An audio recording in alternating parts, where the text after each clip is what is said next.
After logging in to the KPay POS app, tap Main Page at the bottom left corner to return to the home page.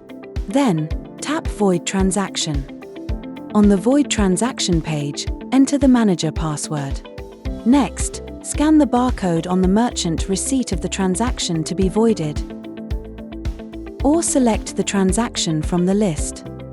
You can also search for the transaction using the trace number, reference number, or transaction number in the search bar.